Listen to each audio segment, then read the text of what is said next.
ሰላም እንደምቆያችሁኝ ወዲ ቻናሌ ተከታታዮች ሁሉ ሰላም እግዚአብሔር ይመስገን። እኔ ጋር ሁሉ ሰላም ሁሉ መልካም ነው እግዚአብሔር ይመስገን። ዛሬን ደግሞ እግዚአብሔር ሁላችንንም ጠብቆ ለዚህ ስላደረሰን እግዚአብሔርን እንባርካለን። ክብር ለኢየሱስ ይሁን። ዛሬ እንግዲህ ወደ እናንተ የመጣሁኝ እግዚአብሔርን እንድናመሰግን ነው። እሱም ደግሞ ዞር ብለን ስናይ አናልፈውም ያለውን ገደል ወጥመድ የጠላትን ስራ እግዚአብሔር እያፈረሰ በምሕረቱ ቸራነን በምሕረቱ ደግፎን ለዚህ ስላደረሰን ዓመትን ወቅትን ጊዜን ጠብቀን ሳይሆን በየዕለቱ በየደቂቃው በየሰኮንዱ እግዚአብሔር አምላካችንን እንድናመሰግን ላስታውሳቸው ነውና ሁላችሁም እስቲ ቆም በሉና በያላችሁበት ስፍራ እግዚአብሔርን ማመስገን ተለማመዱ።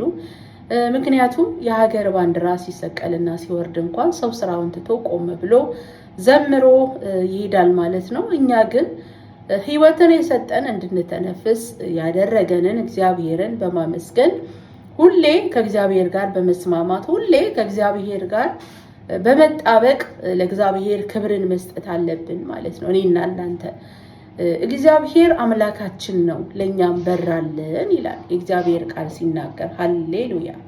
አያችሁ፣ ሰማያት የእግዚአብሔርን ክብር ይናገራሉ፣ የሰማይም ጠፈር የእጁን ስራ ያበራል።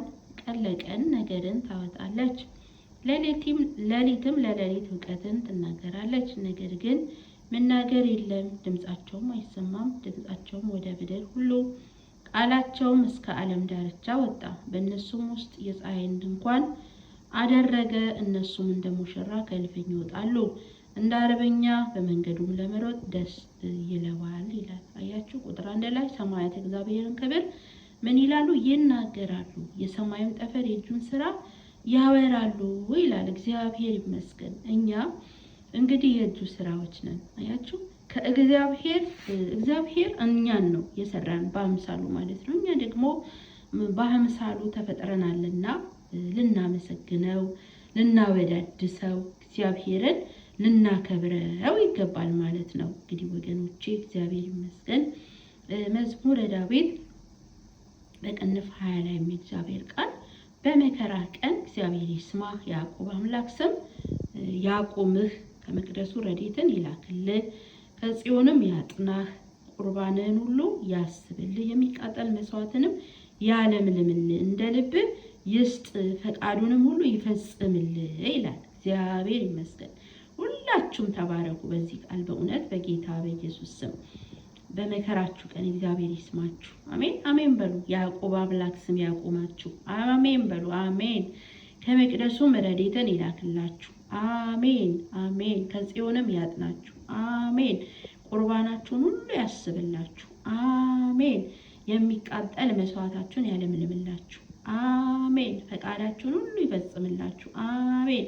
በማዳኑ ደስ ይለናል ይላል። እግዚአብሔር ይመስገን። አሜን። እግዚአብሔር በአምሳሉ ፈጥሮን በዓላማ ወደዚህ ምድር መተናልና ክብር ምስጋና ለእግዚአብሔር ይሁን። እግዚአብሔርን ቸር እናመሰግናለን።